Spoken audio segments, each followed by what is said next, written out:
My back was aching as I moved the row of shelves that had been cluttering up my basement. I'd been moving the stupid things the day I moved in and had finally gained the motivation to get rid of them. Something caught my eye on the floor, and I shone my torch to get a better look. I stared in wonder at the ladder that I had just unearthed, which seemed to lead downwards. Curiosity got the better of me, and I climbed down the rickety ladder into a small room. There was a large door with a valve that reminded me of a bank vault. It took me a few minutes to open the door as the valve was rusty, but it eventually turned under my grasp. I almost gagged as the door opened. The smell of decay and God knows what else poured out. I contemplated turning around, but my inquisitive mind wouldn't let me. I stepped inside while using the torch to guide my way as it was pitch black inside. The first room was a living area with a wall covered in board games. There was a table in the corner with 4 mannequins sitting there, as if they were having dinner.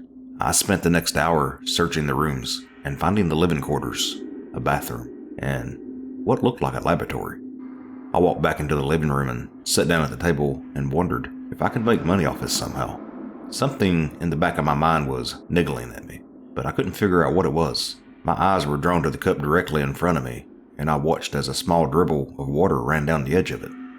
I jumped out of my seat as I finally understood what was wrong with the room. I shone the torch at the now empty chairs that had been occupied earlier as my heart pounded in my chest. I spun around after hearing movement behind me and saw someone scuttle behind the couch. I stood there, frozen in fear and trying to determine how quickly I could make it to the door. My blood ran cold as I felt the air brushing the back of my neck, and I knew someone was standing directly behind me. Time seemed to slow down as I turned around to face whoever was behind me. I was barely able to stifle a scream as I stared into the face of my unwanted housemate. His skin seemed almost translucent, as I could see their blood moving beneath their skin. His eyes didn't react to the light as it hit his eyes, and I figured they must be blind from living in darkness for so long. He kept opening and closing his mouth filled with rotting teeth, and the putrid stench of his breath made my eyes water. I stood there, unable to move as he circled me and sniffed my body. I lunged past him in a desperate bid to reach the ladder in safety. My legs were knocked out from beneath me, and I was sent hurtling to the ground and watched in dread as the torch spun across the ground. It lit up 4 pairs of feet, standing right over my prone body. Their crusty toenails were inches from my flesh. I closed my eyes and waited for my inevitable death, but nothing happened. I opened my eyes to see I was alone and crawled forward until I reached the torch. I spun it around in all directions, but there was no sign of them. I pushed myself to my feet and backed away until I reached the door. I began twisting it, but it refused to budge no matter how much I tried to turn it. I almost screamed as something bounced off my foot. I looked down to see a baseball rolling away from me. The torch lit up 2 children standing less than a foot away. Their blind eyes seemed to be staring directly into my soul, and I couldn't shake the feeling that they were trying to decide whether to kill me. Their clothes were tattered, and I flinched away as one of them leaned forward and caressed my cheek. They let out a demonic giggle before running away. Despair almost overwhelmed me as I once again failed to open the door. Something thumped me on the back of the head, and I fell face first onto the ground. The last thing I saw before falling unconscious was the children dancing around my prone body. I don't know how long I was unconscious, but my entire body was in agony when I awoke. My head was pounding from where I was hit earlier, and I had no feeling in my left arm. I gazed around to see I was now set at the table. The light was aiming directly upwards and cast the room into an utmost eerie glow. The family were set on the other seats, and their heads bowed in what looked like prayer. I finally got a look at the mother, who I would almost describe as beautiful. Her hair was white as a sheet, and it was shoulder length. She raised her head and seemed to be looking straight at me. Her mouth raised into a half smile, and I couldn't help but marvel how perfect her teeth were compared to the father. I turned my head from side to side as I began to notice a strikingly similarity between the mother and the father, and came to a sickening realization that they were probably siblings. The mother reached forward and lifted up a lid to unveil a bowl of freshly cooked meat.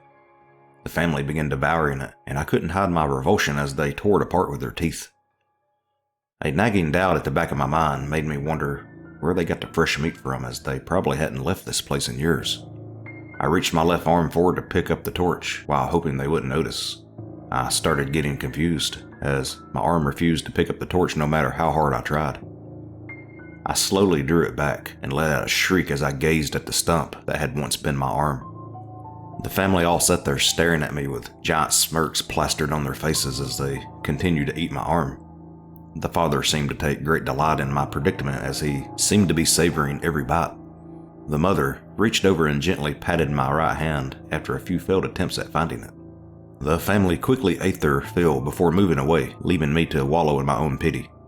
Time seemed to bear no meaning here, as without sunlight, I couldn't tell if I'd been here days or mere hours. The family moved around me while somehow avoiding the numerous items strewn about the place. I took great pleasure in moving one of the chairs and watching one of the children fall over it. My happiness was short-lived as the father charged towards me and pinned me to the ground. The light from the torch was casting everything in the shadows as the mother approached me with a knife in her hands. My struggling was useless as I only had one hand, and the father's strength was immense. I watched in dread as the knife lowered towards my face. My scream of agony was almost deafening in the confined space as she cut my eye out of my skull. She held it for a few moments in front of my face as if to taunt me before walking over to one of the children and handing it to him. The father's grip on me loosened as he helped me to my feet. Tears were rolling down my cheeks as the children tossed my eyeball to each other while occasionally searching for it after accidentally dropping it. They turned towards me and dropped it to the ground before stomping on it repeatedly until it was just a bloody mess on the floor. I shrunk away as the hand rested on my shoulder, and the father led me towards the sleeping quarters whilst carrying the torch. He placed me on an unused bed and indicated I should sleep. I lay there silently for what felt like an eternity as the others slowly got back into their beds. I waited until I was sure they were all asleep before getting up in hopes of finding another exit. I moved as silently as I could, but every sound I made sounded thunderous to my ears. I discovered a small room hidden in the corner, filled with the skeletal corpses of a man and woman. I can only assume that they were the parents of the mother and the father. I couldn't see any signs of injury on them, so I assumed they probably died of old age. I went back to the original door and shone my torch all over in hopes of finding something. My heart rate quickened as I spotted a key hidden at the edge of the door, and I quickly turned it. I tried to block out the pain as I twisted the handle, as every twist sent bolts of agony up the stump of my arm. I practically jumped for joy as the door finally opened and I walked out. I glanced back to see the family standing there waving at me. I gave them the middle finger before slamming the door in their faces. It took me an hour to climb up the ladder as I was near exhaustion and had only one working arm. I managed to push the shelves back on top of the ladder and pray that this will keep them trapped. I crawled into bed and fell asleep almost instantly, and my sleep was filled with nightmares of the two corpses chasing me down an endless corridor. My head popped off the pillow as I heard a noise downstairs. I placed the duvet over my head as I heard the sound of approaching footsteps. I peeked out once to see 4 pairs of crusty toenails standing beside my bed. I now lie here waiting to see whether they have come for another one of my limbs or to invite me over for a sleepover.